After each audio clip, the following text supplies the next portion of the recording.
Olá, como vai? Seja bem-vindo, seja bem-vindo.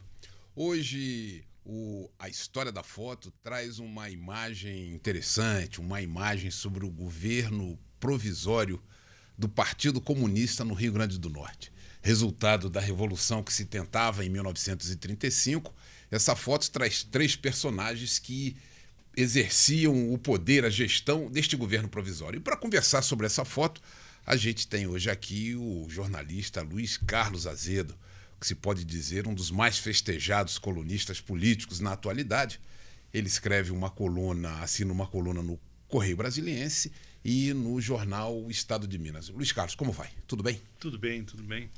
Luiz Prazer Carlos, estar aqui com você mais uma vez. prazer é nosso. Vamos à análise desses 3 personagens desse governo provisório. Aqui do lado esquerdo, Lauro Lago. No meio, João Galvão. E lá na ponta, José Macedo. O que fizeram? Qual era a atividade deles? Como é que eles vão a essa imagem? Qual era a importância deles nessa tentativa de 1935? Aí é aquele governo provisório, né, que foi formado quando os comunistas tomaram o poder no Rio Grande do Norte, em 37. 35? 37 não, 37 é o Getúlio lá, o golpe do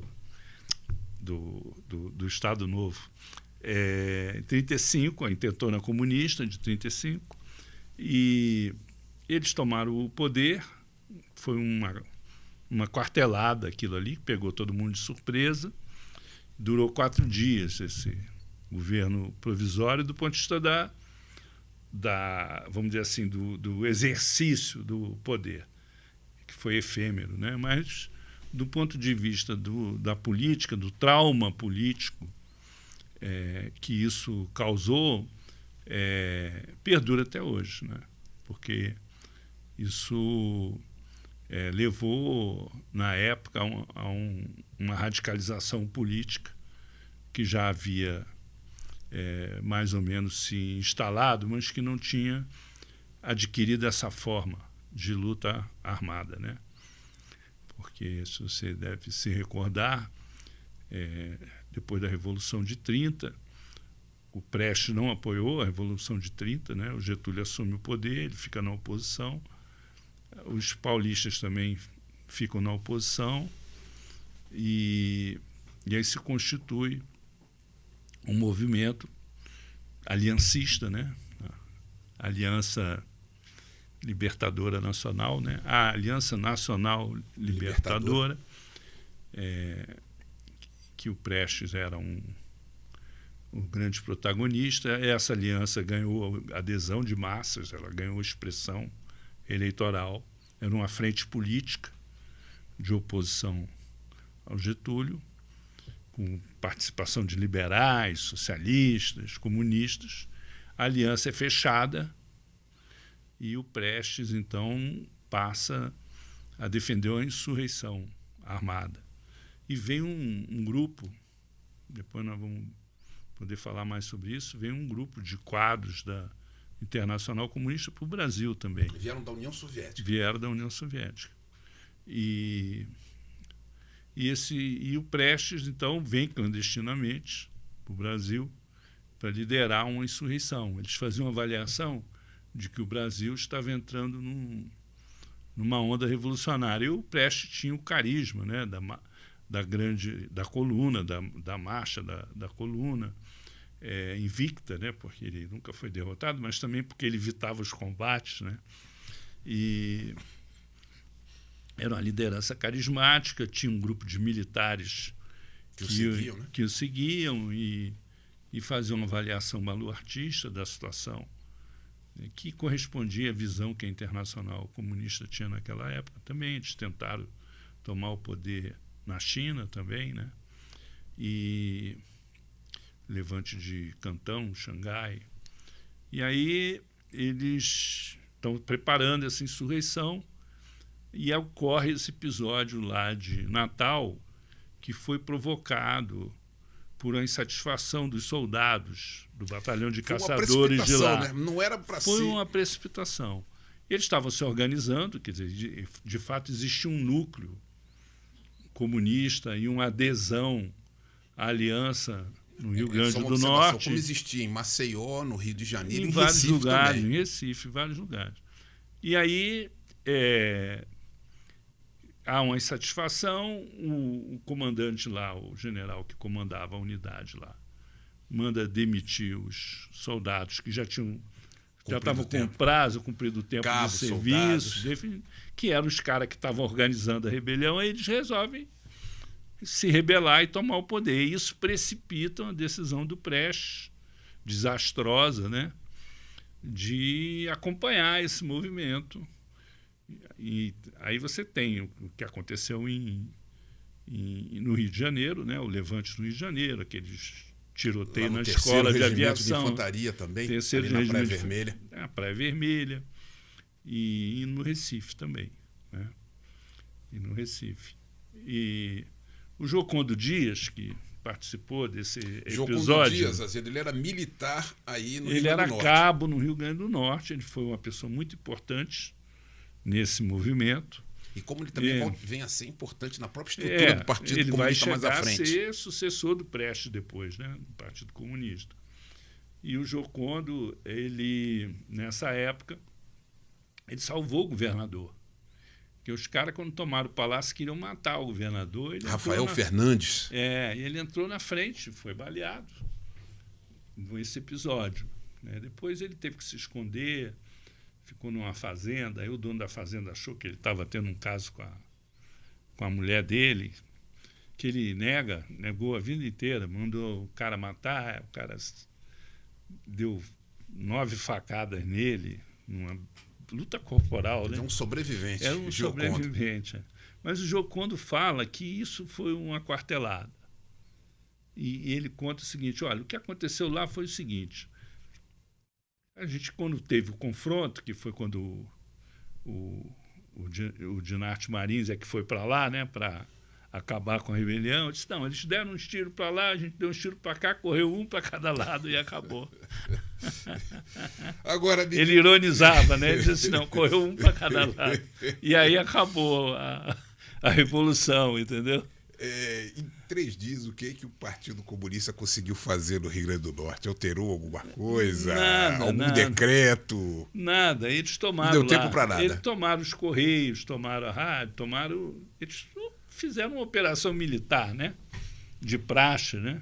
Mas que não tinha sustentabilidade nenhuma. Era uma coisa, uma quartelada, né? Mas só que o trauma político desse episódio.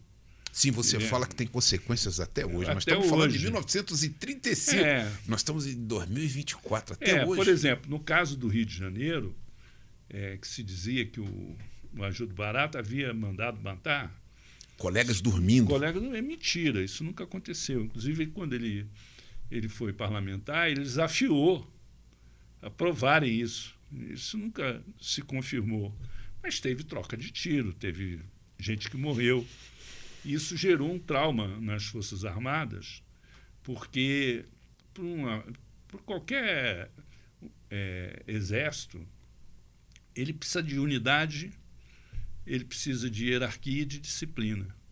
Então, a quebra de hierarquia e de disciplina era uma coisa que vinha sendo recorrente desde o movimento tenentista, né? Desde os 18 do Fortes. Eram repetidos os golpes que aconteciam. Repetidos, né? E o exército... ele se dividiu, porque aquele pessoal que participou da coluna Prestes, depois foi reintegrado, né? E eles se dividiram. Uma parte aderiu ao Vargas, outra parte aderiu ao Prestes. Isso dividiu as Forças Armadas. Até 64, o expurgo que houve depois do golpe de 64 nas Forças Armadas foi a reminiscência daquele desentendimento, daquela cisão, digamos assim. E aí que se construiu também toda uma retórica anticomunista que servia para reprimir todo e qualquer movimento de oposição que tivesse alguma conotação de esquerda. E isso até hoje acontece. É um sujeito esquerda comunista. E isso tem tudo a ver com esse episódio. Questionamento é comunismo. 35, tudo é comunismo. E essa é bem verdade assim, que a esquerda brasileira ela foi muito influenciada pelo Partido Comunista porque era a maior organização de esquerda no Brasil. Só que o Partido Comunista no Brasil ele não se formou a partir do movimento socialista, como aconteceu na maioria dos países. Ele se formou a partir da repercussão da Revolução Russa, de 17. Assim, as pessoas ouviram falar e tal, não sabiam direito o que era. E do movimento anarquista, que era principalmente formado por sindicalistas. A gente fez um programa aqui, do qual você comentou exemplo, uma foto Astrogildo Pereira. Aqui tem um sapateiro, por exemplo, né? É um pessoal sindicalista. E a formação dos militares ela era positivista. O positivismo no Brasil ele é muito heterodoxo. Então, você tem desde um Silva Jardim, que é um positivista com um perfil socialista, até Oliveira Viana, que era um cara conservador que vai ser ideólogo do Estado Novo. Ele tem vertentes que servem para gregos e baianos, vamos dizer assim, né? E tanto que o lema da bandeira, que é um lema positivista, né? Ordem e Progresso, ele é traduzido durante o regime militar por segurança e desenvolvimento, que é mais ou menos a mesma coisa, mas com uma leitura autoritária do regime que precisava construir a sua legitimidade. Então, essa corrente que adere ao Prestes, o próprio Prestes, tem uma forte influência positivista. E uma das características do positivismo é atribuir ao Estado a responsabilidade de tutelar a sociedade para resolver seus problemas. Isso vai pautar o pensamento da direita e da esquerda no Brasil. E aquilo não era estranho, né, ao stalinismo, à cultura bolchevique, né, de você tentar resolver a coisa pelo Estado. Então, é uma simbiose ali que leva ao golpismo, que leva a desconsiderar o papel da sociedade no processo político, principalmente no processo decisório, né? Azedo, você disse então que Luiz Carlos Prestes sinaliza à União Soviética de que havia condições de movimentos revolucionários aqui no Brasil, algo assim. O que levava ele a interpretar, a ter essa ideia? Não é bem assim. Eu vi os documentos da Terceira Internacional. Eles estão aqui no Unicamp, né? Então, você tem vários relatórios da cúpula do Partido Comunista na época, da qual Prestes não participava ainda. Ele vem da União Soviética para ser o líder da aliança, como um chefe político e militar, mas a estrutura do partido era conduzida por outras pessoas. Era uma coisa baluartista, os relatórios sobre a situação nas fábricas, sobre os sindicatos, era tudo muito baluartista, uma avaliação completamente fora da realidade, com relação à força que existia, a base social que se teria para um movimento desse tipo e tal. E havia opiniões diferentes. Por exemplo, o Fernando de Lacerda, que tinha sido secretário-geral do PCB, ele defendia uma aliança democrática para enfrentar o Getúlio. E ele foi afastado por causa disso, porque os caras queriam, de fato, tomar o poder no Brasil, fazer uma revolução. Uma revolução e tomar o poder. Pela via armada, que foi um erro que traumatizou a história do partido. Mas foi uma lição também, porque, por exemplo, aqueles militares que permaneceram no PCB, quando chega depois do golpe de 64, eles se recusam, a maioria, a aderir à luta armada. Porque eles, exatamente por causa da experiência de 35, eles rejeitam essa possibilidade. essa adesão acontece porque o Marighella lidera isso, Câmara Ferreira, que não eram militares, né? Só o Apolônio, que era militar. Apolônio Carvalho. O Apolônio, que era militar. O Grabois, que tinha sido da FEB, que são lideranças assim, expressivas, que embarcaram nessa, né? E o pessoal que tinha sido afastado das Forças Armadas, muita gente foi afastada das Forças Armadas, milhares. Mas recusaram... Mas a maioria se recusou a participar da luta armada porque sabia que não tinha a menor chance. Já havia uma tentativa em 1935 que foi infrutífera. Me lembro que uma vez eu estava em São Paulo e aí assim, tem muito vendedor de livro usado no sebo, na cidade. Assim, os caras põem os livros no chão e tal. Eu me lembro que em São Paulo, um dia passando pela São João, tinha lá um livro da Biblioteca do Exército, era um estudo sobre o Araguaia. Um levantamento completo sobre o Araguaia. E um estudo de natureza militar. Um estudo em função de defender aquela região. Né? Então, os caras vão fazer a guerrilha do Araguaia, pô. Como se o exército não tivesse know-how bastante para criar conhecimento, né? nem plano de Estado-Maior para lidar com um conflito naquela região, entendeu? Então, foi um erro. E isso é, de certa maneira, uma herança dessas concepções.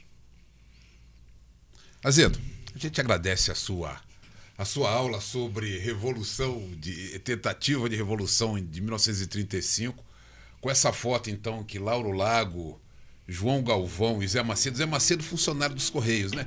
Galvão, estudante, e o outro sapateiro.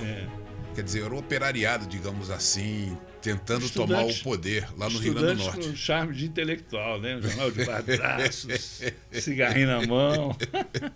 Muito obrigado, Azedo. Até uma próxima vez. E a você também, a gente agradece a sua audiência. Até uma próxima vez. Muito obrigado.